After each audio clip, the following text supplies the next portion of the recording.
Hello everybody, I'm just going to quickly take a look at these crates here for both players. We see 1, 2, 3 food crates, a wood crate and a coin crate for the French player, and 1, 2 food crates, a wood crate and a coin crate for the Ottoman player. So, hello everybody, my name is Interjection, and this is my 28th Age of Empires 3 1v1 commentary, but unfortunately, just as I was about to reach 1,000 subscribers, I had to make a brand new YouTube channel, and this is the third recorded game commentary on that channel. So, the reason I wanted to look at the crates is because it is kind of significant. When we start with coin crates, sometimes we see players doing different things. Sometimes they go for early markets, but if you have coins, sometimes they don't. As you can see here, the Portuguese player leaving his coin on the floor because that coin is not going to help him in age 1. You do not need coin to age up, and there's nothing useful he can do with that coin. So he might as well, not gather that up at the moment, and he can always go back and get that coin later on. Has the French player gone for his coin? Yes, he has. The French player has picked up his coin, and he's probably going to use 50 of that at the market. There we go, hunting dogs upgrade going around right now. That costs 50 coin, and that hunting dogs upgrade will increase all of his settlers' gather rates on food by 10%. So he's getting that nice and early at the very beginning of the game. But yes, I'll introduce the game. It is French. Here we see Shakir, or I hope I'm pronouncing that correctly, but he is in blue, the French player, very high ELO player. ELO rating, very high. Over here we have Soap McTavish, also a very good player. And so, yes, he's playing in red down to the south of the map. It is French versus Ottoman on the map Great Lakes. Now, I do quite like this map because it is obviously very circular, has a huge trade route, that can make the game quite interesting, and it's nice. This is the water version of Great Lakes, so perhaps we will see some players on the water. Perhaps they will do some water-based gameplay. I'm expecting water-based gameplay more from this guy, from the Portuguese guy, because we'll take a look at the French deck here. He hasn't actually selected his deck, but he will do in a moment because he has just received his first shipment, and obviously now that that is here, he probably want to spend that shipment as soon as he can, but we'll see that go around any moment now, and once it does, I'll know he's selected his deck. There we are, 3 Carrera de Bois on the way, and then obviously that's 3 more gatherers to help him collect resources. But we'll take a look at his deck here. As you can see, he has got water capabilities, 2 caravels and a frigate in his deck, but no schooners card if we take a look at the Portuguese player, and it's quite likely that he has not selected a deck, because Portuguese players obviously do not have that settler shipment. They cannot send settlers in age 1, that is something they cannot do. But as you can see, he has selected it. He's sending 300 wood, and he's also got the schooners card in his deck, which the French player did not, because French cannot have that card. It is not a card the French get, and schooners reduces the cost of fishing boats by 60%. So if you want to go on the water, that is a pretty essential card. You will need that one. But yes, see the Portuguese player, the red player, is sending 300 wood as his first shipment, and with that, I imagine he'll build a dock and perhaps some other things. We'll take a look at what he does do with that in a moment, but we'll go over here, see red going in for a Carrera de Bois treasure. A very, very nice find there. I don't know how many black bears were guarding it. I think it was 4 black bears, and he was probably creeping, though unfortunately I did not see that. Creeping is where you kill the treasure guardians in an efficient way, and you don't take as much damage. As you can see, this settler, French settler, so a more efficient gatherer than a regular settler, helping red here. He's caught that. Let's take a look at blue's explorer. Go over here. Sorry, we'll switch back to blue, and we'll go press the slash button on my keyboard. Here's his explorer. He's gone idle for a moment, but obviously he's taken a little bit of damage. So we'll take a look at what treasures he has found. He's found so far.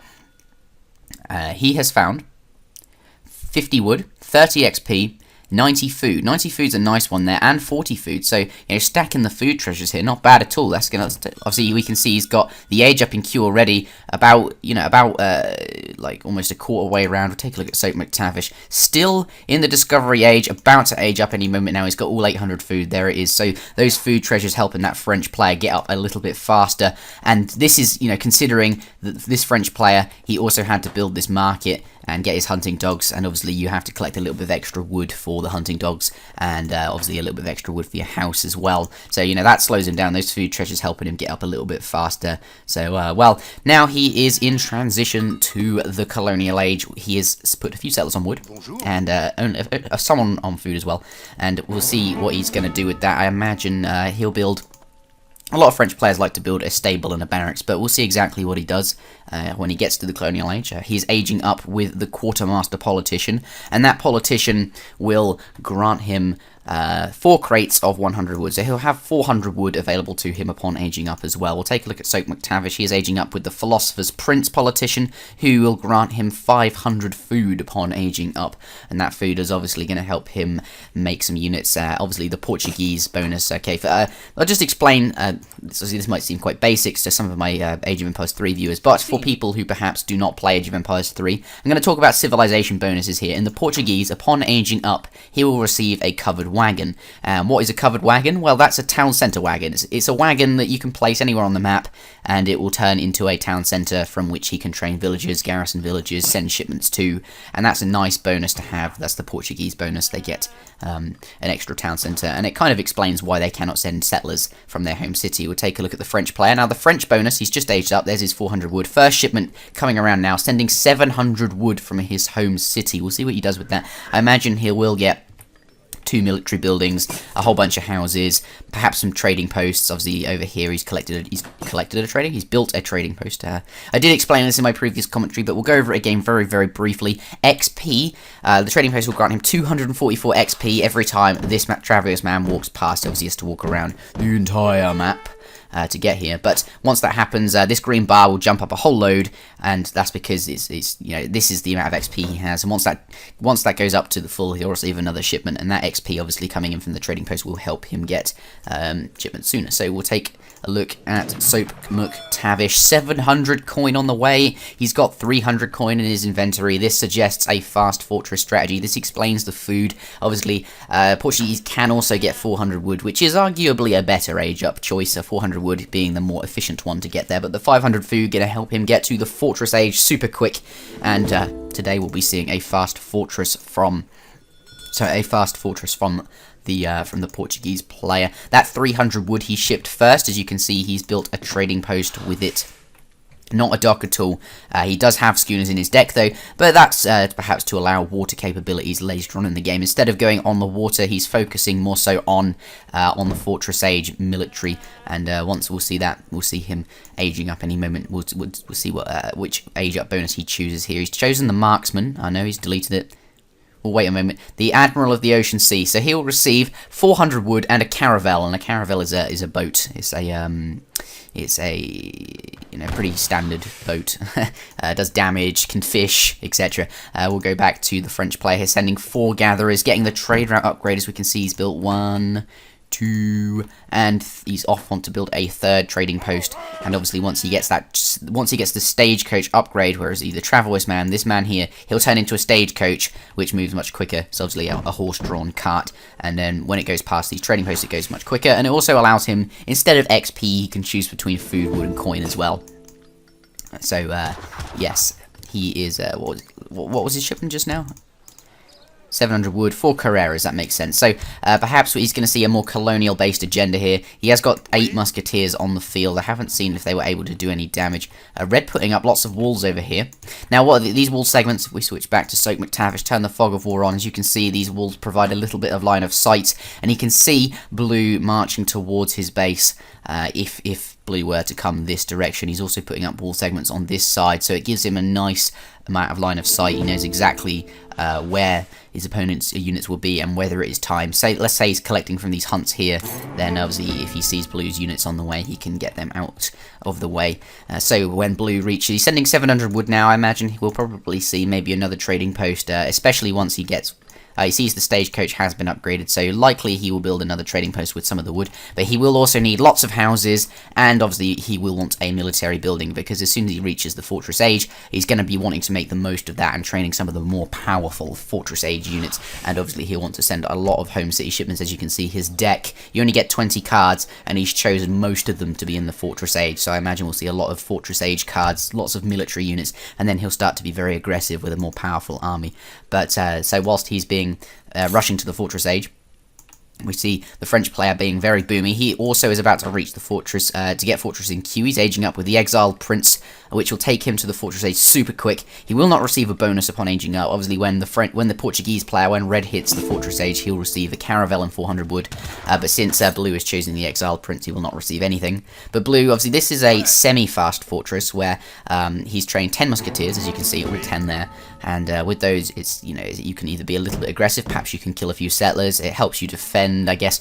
But you know, the idea here is obviously we saw the four Carreras, the settlers there helping, which he sent. They're going to help him collect more resources and be more boomy. And he's he's built all of these trading posts and upgraded them so that he can be boomy with the trading posts as well. So it's a very, very boomy play style. And obviously he's reached the fortress age at a similar time to red. But obviously he spent, you know, shipments. He's spent some of his shipments in the colonial age, and you know, he could have got to the fortress age sooner, but well, you know, he's decided to spend his shipments, invest in economy more so than direct, super fast getting to the fortress age power.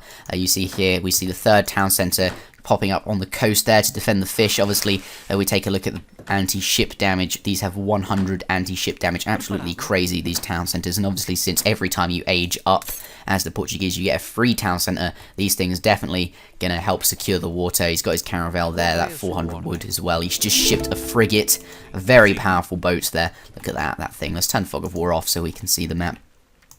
Securing the water, perhaps now he has all 3 town centres up, and he's secured, you know, the map on his side, or definitely secured the water. He'll, you know, perhaps we'll see him investing in the water a little bit later on, getting some market upgrades, training some dragoons right now.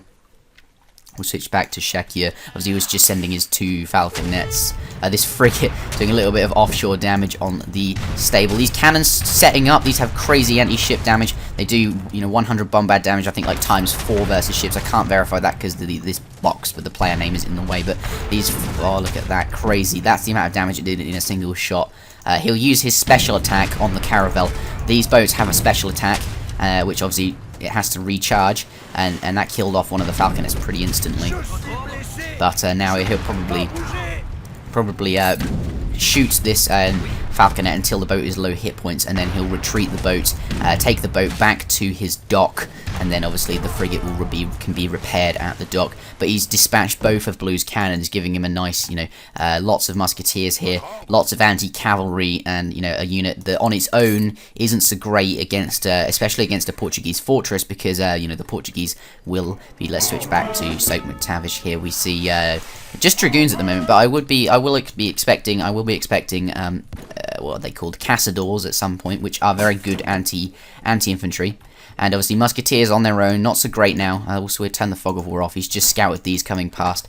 But those musketeers can be easily dealt with, especially since they have no cannons to back them up. And now, you know, killing that cannon, doing some good. Let's see, so lots of Carrera. We'll turn the Fog of War back off.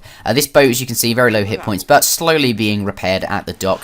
That's what the dock does. It repairs boats. We see another shipment on the way, 5 dragoons, and he can stack up another one after that as well. What will he expect? I imagine 8 caçadores, or perhaps the 2 organ guns.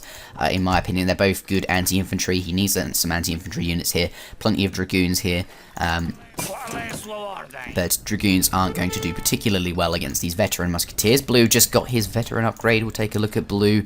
He's training more Carreras with his powerful French economy, which he's gone up. These dragoons coming in, going to shoot some cavalry. They do good damage versus cavalry. 26 range damage with a multiplier of 3 versus cavalry. So we can see managed to kill off one of these French cuirassiers, and then getting out of range of the musketeers. Oh, they're sliding back in. It looks like, you know, they're getting back out. Unfortunately, lost 1 dragoon there. Okay, so French player has shipped a frigate as well, and well, Red's frigate now gone, lost a frigate. That's unfortunate for him. Obviously, it was low hit points, but Red obviously had a caravel. He aged up with that. Caravels do have a special attack as well, so doing, you know, bringing that frigate down. Blue does not have a dock though, so he cannot repair that. Sorry, I'm missing the fight over here. Really, I should be looking at this. So we see, obviously, the musketeers. Actually, let's switch back to Soap McTavish. No shipments on the way just yet, but he's calling his Minutemen from this town centre, getting the dragoons up close and personal. We'll probably see the Minutemen go into hand combat, and once they're in hand combat, they will slow the musketeers down, and they will not be able to escape as easily, but that has not happened here. Instead, he's just using straight up range damage, which of course is more powerful. The dragoons moving much more quickly than the musketeers, though, so these dragoons should be able to bring down these musketeers. He does not want to get the cavalry involved. Blue will not get his cavalry involved because these cavalry just get absolutely destroyed against the dragoons. Dragoons have a very powerful multiplier. Blue bringing in more cavalry over here. Okay, so shipping organ guns now. Probably a good choice. We'll shift back to Sheki. Obviously, he has a decent musketeer mass. He has invested in the veteran upgrade, which is obviously, 200 wood, 200 food for a 20% increase to hit points and attack for his musketeers. He is training musketeers. He's shipping some skirmishers now, which is nice. They're going to be used. Those skirmishers, in theory, do counter dragoons. Obviously, skirmishers have a very long range, and they're decent they do a good damage versus dragoons. Obviously, this is vanilla, so they do not have the ×2 multiplier versus dragoons like they do in the Asian dynasties, but, skirmish is still a good counter. But yes, those organ guns from Soak McTavish will be nice, be rather instrumental in the fights to come. Did Blue? No, Blue never... Red was never able to finish off this frigate, and as you can see, Blue has built a dock. He wants to repair the frigate. It is a very, it's an entire shipment, 500 wood, 500 coin for that boat, and you want to keep that as alive for as long as possible. Building the dock for 200 wood is a worthwhile investment if you can repair, and obviously that can do very powerful damage later on in the game once it is fully repaired. Perhaps he'll use it as a, he can put the skirmishes in the boat and then bring the boat across really quickly to get units into this fight, but obviously he's not actually. Okay, so it looks like he's coming in from this side. Perhaps he will use the frigate as a transport. He isn't doing that, so never mind. But, interesting thoughts. Interesting thoughts. Okay, so these organ guns are getting, setting up. They do good damage, 33 bombard damage, and they fire about 5 shots. So it's like bang, bang, bang, bang, bang, all those 33s with area 2 or area 1, whatever it is. And those, will fend away the musketeers. We see the musketeers, using the spacing formation. I think it's like cover mode or stagger mode, something like that, where they, they put a little bit more space. They walk in a formation, a wider formation, so the area damage isn't quite as effective against. Sorry, moving the screen around there, isn't quite as effective against these musketeers. But Blue doesn't want to push here. He doesn't, has nothing. He has no units which can deal with the organ guns. Those organ guns are, going to be an issue. He's popped the 2 organ guns in the boat here. He's set them up, and he's put the 2 organ guns in the caravel. Looks like he's going to pop them out on the shore, and then he can, snipe off this boat. We'll see how that works out for him. I'm pretty interested to see this. Yeah, there they go, killing off the settler there, not bad at all. But this frigate, using its special attack on one of the organ guns and bringing it down straight away. He's going to pop the organ gun back in the boat and get out of there. It just wasn't... Oh, if he'd sniped the frigate, perhaps he didn't see it. Oh, that's unfortunate. That boat losing its mast. I don't quite understand how it's still moving, but never mind. Okay, so, Blue's army getting bigger and bigger. A nice mass here. Lots of skirmishers, lots of veteran musketeers, lots of cuirassiers, very expensive cavalry, which, and now, let's switch back. Well, we're still looking at Soap McTavish here, sending lots of dragoons. He's also sent the dragoon upgrade from his town centre, from his home city, rather. As you can see, he sent 2 organ guns, 5 dragoons. He's also sent the frigate, and he sent this upgrade here, which increases dragoon hit points and action damage by 10%.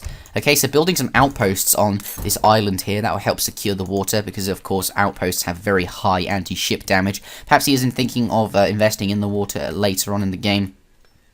Perhaps.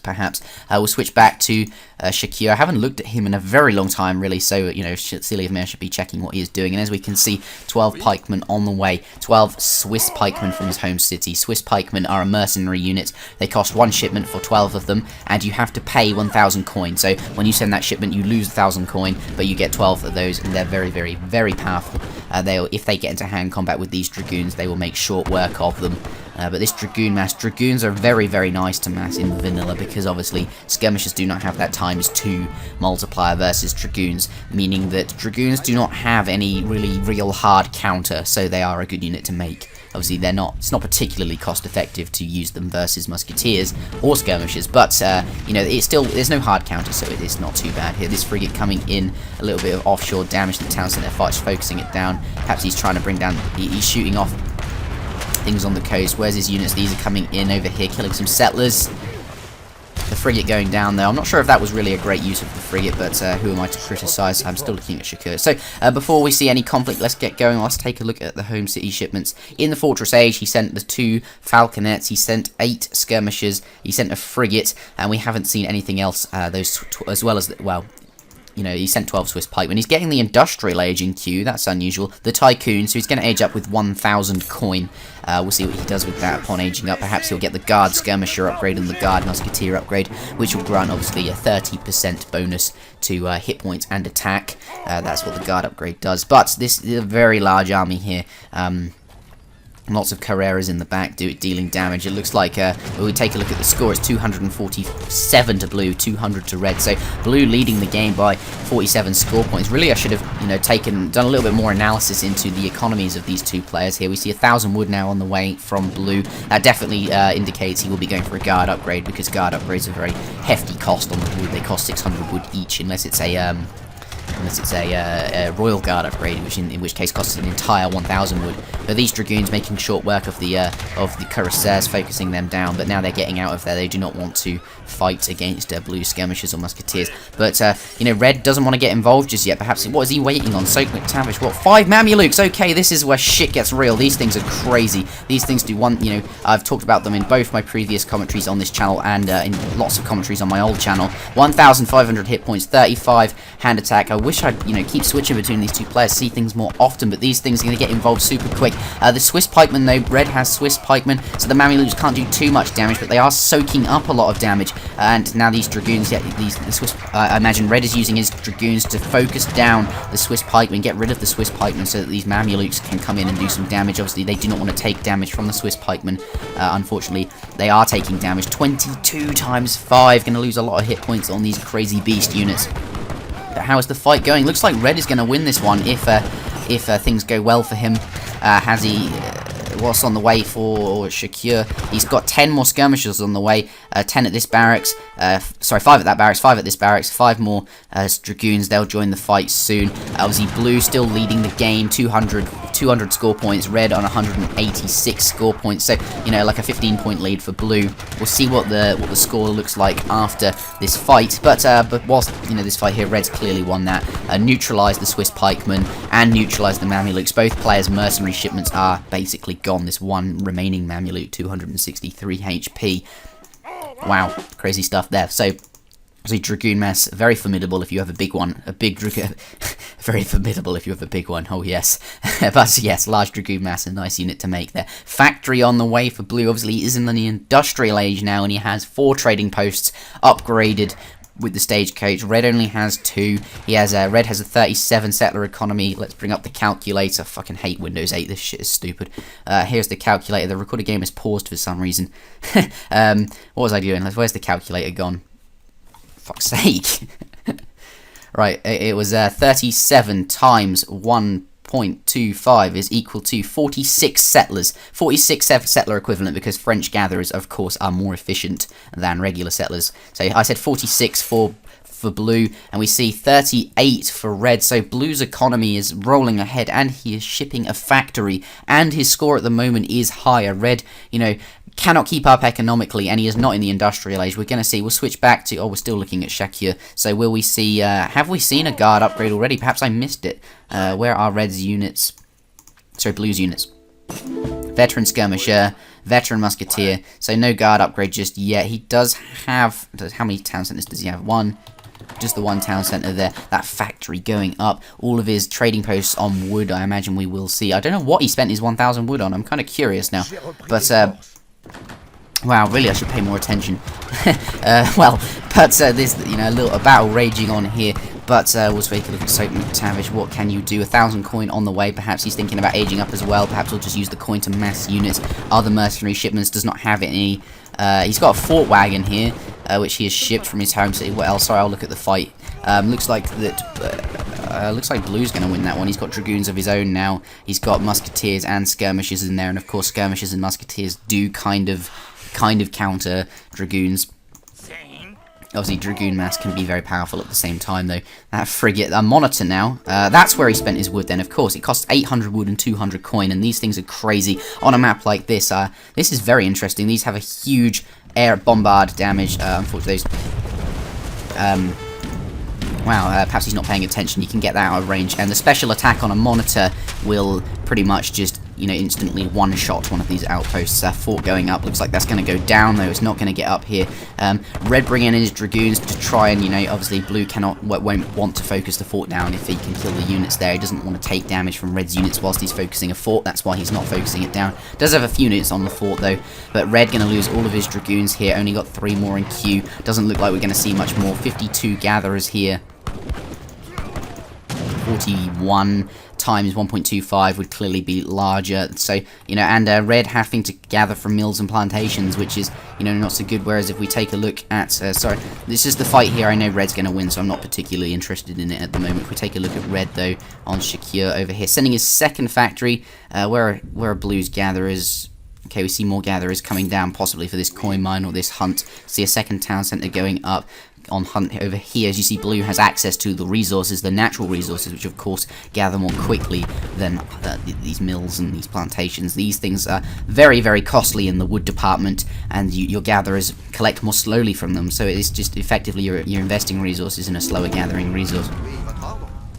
Trying to kill these outposts, causing problems for Blue on the water, though. Obviously, we're not seeing a lot of gathering on the water, no real fishing ships, but there we go. The game has ended just there.